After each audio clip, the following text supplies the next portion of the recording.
what the city is talking about. This is Montreal Now on News Talk Radio, CJAD 800.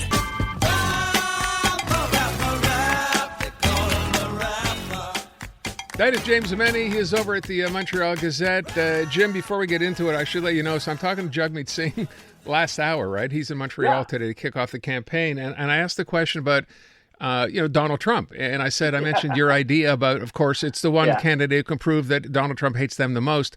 And how is he going to react to this? And he said, well, he doesn't hate me at all. He's never met me. So clearly he's the one, I guess, who people would vote for. I just thought that was kind of cute. I was listening to it. I'm surprised. He's probably having T-shirts made up right now. It's like, Musk endorses Poilievre and Trump endorses Carney, and no one likes me down in D.C. So you know what? That might come in handy for him.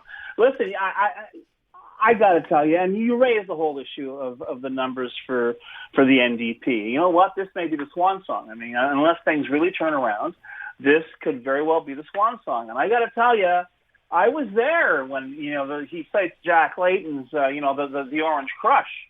That really just threw everyone for a loop. But things are much different now. I mean, I wish him the best of luck, but the right now it's shaping up into it's the main street in Dodge City, and there's only two guys out there with their six guns, and I hate to say it, but I wish there would be, but right now I see absolutely no reason for this to be anything other than a two-party fight. I know I could be wrong.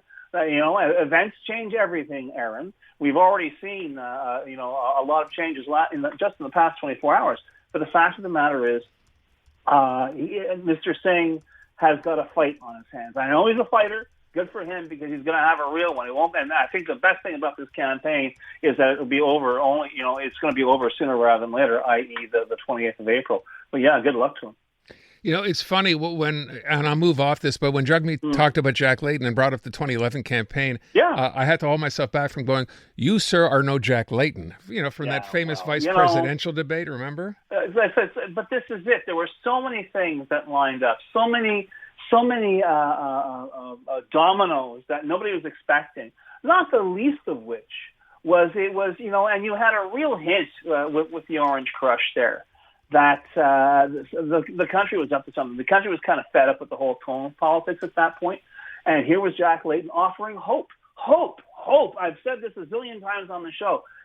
Never mind thumping the flag or the Bible, or talking about, the Rockies or the armed forces. Give people hope. They will follow you every single time. But don't sell them short. This is the problem. Don't lie to them, and don't turn around and try to be some tough guy, because it doesn't work. Trump's finding that out even as we speak. It's not happening fast enough for my taste, and perhaps that of our listeners, but slowly but surely the wheels are coming off. All of a sudden, this apocalyptic April 2nd is perhaps turning into a more mitigated decision about tariffs. Well, won't be all the targeted ones. Well, maybe won't be every country. Well, maybe we'll see this. In other words, he realizes he's painted himself into a corner once again with his tongue. He's got to back down. He'll be watching this election to be sure, but he's running out of rope, because even his staunchest supporters are discovering that they're getting screwed on various things that they thought other people would get screwed on. So you know what? I think the best way to deal with Donald Trump is leave him alone and let him play in the corner with all of his toys. But in the meantime, we have an election going on here, and I got to tell you, even the past 24 hours, buddy, a lot of twists and curves. But the latest, though, is, and this just happened this afternoon, is Mark Carney basically telling, we're talking about who's going to stand up to the billionaire better, right? And here's Mark Carney. Well, we have another billionaire in this country. His name is Pierre Carl Pelado. And Mark Carney just basically told him and his Fast and his $75,000 bill to go take a walk. So, and in doing so, as far as I'm concerned, not only has he pushed back on what I thought was a preposterous demand from an information network in Quebec, But let's face it, man, he's just reduced the chances he's going to get bushwhacked in French by 50%. Yeah, for people who are not up to date, Jim, let's just provide some context here. So there was going to be this face-à-face between all the political leaders. This obviously was going to happen in French.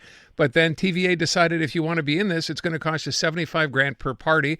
And we found out literally just not that long ago, an hour ago, that the Liberals basically said, no, sorry, not interested. The deadline passed, and now it's not going to happen at all.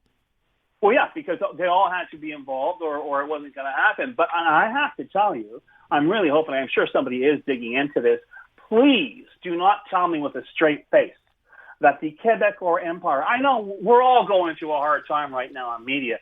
Please don't tell me that the Quebecor Empire was going to stand or fall on 300 large. I mean, this whole idea of charging the parties was the message the network was saying was, well, this is kind of a foreign election. We don't really have to be doing this. If that's the message they want to send, a lot of people at that network look stupid and cheap. And I'm not just talking about in the eyes of Anglophones. They have done a disservice to their audience. This is not going to help them in terms of growing their audience or getting eyeballs, back at the network or back even on the newspapers. But I'm telling you, a real gap on the part of Quebecor, and quite frankly, a lucky break for Mark Carney. And I've said this in the past. Even though I'm not a fan of Justin Trudeau, I never questioned his luck. And sometimes, as we know full well, Aaron, luck is all you need. Yeah, that's it. By the way, Jim, can it be construed in some way here that this comes back to look bad for the Liberals by having walked? Ask me tomorrow. If the usual chorus over at Québécois, at the Journal de Montréal, begin pointing fingers, if the usual columnists start, yelping about the Liberals, but I don't think that would be smart, because I have a sneaking suspicion the Liberals, and I think to a certain extent the other parties, know which way the wind is blowing. They know that the days, back in the day when you go into any diner or my God, any restaurant in Quebec and see a stack of Journal de Montréals ready for people to read, those days are gone. And I'm not entirely sure Québécois, especially with the cuts that they've been making, enjoy the same kind of, how can I put it, maître chez nous kind of, fabric of Quebec status that they enjoyed in the past. So I don't think so. And like I say, the bottom line here, especially in this day and age, Aaron, where people remember virtually nothing, all that really matters is instead of facing two potentially disastrous French language debates, Mark Carney is now facing just one. By the way, those debates, April 16th and 17th, right? I think, right? First one in French, second one in English, and obviously he will be in both. Let me go back to what we did here today. So really, this is the first full day on the campaign trail, and tax cuts, both parties trying to win some votes here. What did you make of this? Well, it's kind of weird. First of all, you usually save your tax cuts for at least the middle of a campaign, right? You get all the kind of ideological stuff sorted out of the way, and then you sort of like come in, okay, let's be sober here and talk about, bread and butter, kitchen table issues, as people like to say. But it's kind of funny. They're both of them announcing this. Neither tax cut is that remarkable. They both work out as, I always use my math there. They both work out for your average taxpayer to less than $3 a day. Yeah, thanks a lot, guys. But all that said, I really think they're going to go for the opera. They're going to go for the gut. They're going to go for the emotion, for the state of siege, which once again, thanks to Donald J. Trump, is essentially coloring the entirety of this campaign. And it's going to be very, very interesting, I think, down the road to see if we ever snap out of it. I don't think so. I think this relatively narrow window for this campaign, we're going to hear the same song played over and over again. And I think the person who's going to win is the person who does the best job of singing.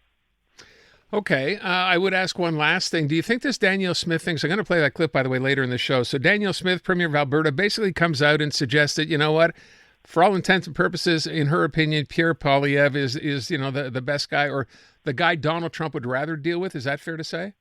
Yeah, but she didn't just, she wasn't just talking to somebody over a cup of coffee. She was talking to a right-wing media broadcast, Breitbart, this was a couple of weeks ago, essentially suggesting, you know what, it would be a good idea if the U.S. would pause all this tariff stuff, so that way, it's not going to give the Liberals too much an advantage. And yes, I think Pierre Poilievre is more in step with what Donald Trump wants to do. And it was interesting because, first of all, this dropped yesterday, the first day of the campaign. And secondly, when Poilievre was confronted with that, he essentially said, well, no, Donald Trump says he'd rather face a liberal. He'd rather face Mark Carney. And that's as far as it went. And then he sidestepped and started, giving the whole idea of, it's all Trudeau's fault and this is why the country's in such a mess. But I don't think we've heard the last of that, Aaron. I really think this is going to come back to haunt the Poilievre campaign. And I know certainly, we don't see it in mainstream. Online, liberal trolls are having a field day with this. And a lot of conservative trolls are going full time trying to counteract this, which is like really, as I say, with friends like Madame Smith, you don't need enemies. But let's hope that this at least will convince her or any other premier to keep it quiet at least until April 28th. I prefer federal campaigns to be dealt with by federal politicians. So just for people who didn't hear it, I want to play part of the clip. This is the question from the reporter asking Pierre Poilievre about Danielle Smith's comments. Here you go. I want to return to what Danielle Smith said to Breitbart News. She said tariff threats have helped the Liberals and that she asked for a pause on the dispute between the two countries to get through the election. She also said that you are more aligned with President Trump's agenda than your Liberal counterparts. I'm wondering if you feel these comments are appropriate. People are free to make their own comments. I speak for myself, and let's talk about my agenda. There's a reason why Donald Trump wants... And then he just went on to talk about agenda, never addressed the question whatsoever. That was the end of it. No. And I'll tell you, my hat's off to him. Smart move, because honestly, he got bushwhacked on this. And we'll see, as I say. But I don't think the Liberals are going to let this one go. I think the Liberals will find, for all I know, there's a series of ads being slapped together right now, because it is pretty damning. And remember that Danielle Smith has made it clear that, maybe she's on Team Canada, but she's not going to wear the jersey or show up at practice, if you know what I'm saying. Yeah. So the bottom line here is that this could be a bomb waiting to go off later in the campaign. But I don't think we've heard the last of it. And I think as much as Pierre Poilievre would hope that we have, I think he's also, if he and his people or his people are on the line with certain other people in Alberta saying, please shut up. If it hasn't already happened, it will very soon. James Mennie at the Montreal Gazette. Thank you, Jim.